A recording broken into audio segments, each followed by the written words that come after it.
All right, guys. So I was trying to find rom coms, and of course, there are rom coms for basically every single sport besides football. The closest rom com that I could find for football was Varsity Blues. Rated R, came out in 1999. It's only an hour and 46 minutes. Now, if you haven't watched this, before you even listen to what I have to say, you need to go watch it. Just because it kind of relates to everything in your own life, I guess you can say. So, where I grew up, football was a huge thing, and we're a football town.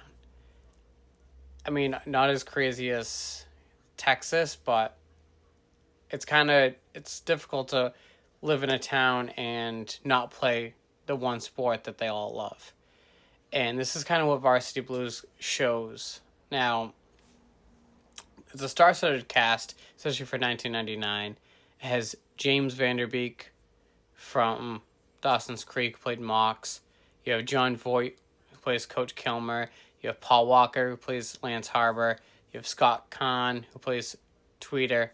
You have Amy Smart, who plays Julie Harbor. You have Allie Larder, who plays Darcy. And you have a little cameo from Jesse Plemons, who plays Tommy Harper. Now, the premise of this is the Coyotes are one of the best football teams in Texas, and Coach Kilmer is trying to go for I think it's his third division title, and he has one of the best quarterbacks in the state with Lance Harbor, and everything's going great up until Lance ends up getting injured, and he has to deal with Mox. Now, Mox ends up, he likes football. He doesn't love it, but he's one hell of an arm. But he's not Lance Harbor. And so when he ends up getting into the position and try and be the team leader, he has to not only win over the town, but he has to win over his coach.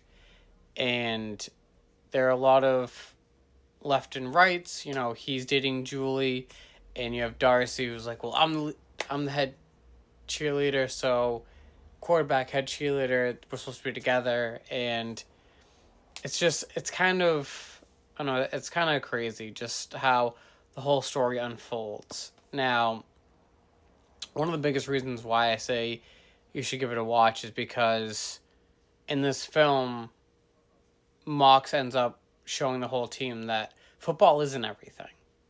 It could create, friendships. It can create teamwork. It can teach you a lot about, the world and how people can use you and abuse you. And this film actually shows it very well. That I'm sure that there are plenty coaches in Texas, anywhere, honestly, that probably gives steroids to kids and just for them to win a championship. And this film really spoke to me because, I never got approached like that, but I'm sure there are plenty of the star athletes that did it one way or the other, and maybe they got away with it.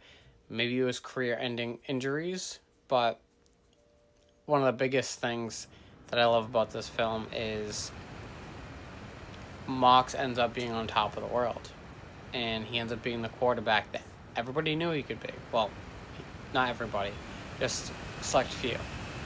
And he still turned it away to do what he loved. And being able to turn away so much stardom to do what you love is very hard, especially for a high school kid. Now, IMDb gave it a 6.5 out of 10. I gave it a 4 out of 5, but that's just because I love Paul Walker and I love James Vanderbeek. They mesh very well in this film. If you are interested in watching it, you can check it out on Paramount Plus, or you can check it out on Pluto TV. But if you haven't watched it, I suggest you do.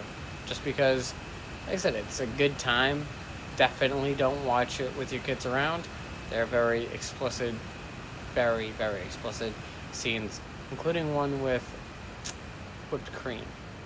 So give it a watch. Let me know what you think. And hopefully they actually create a rom-com football, and I can pick a different one.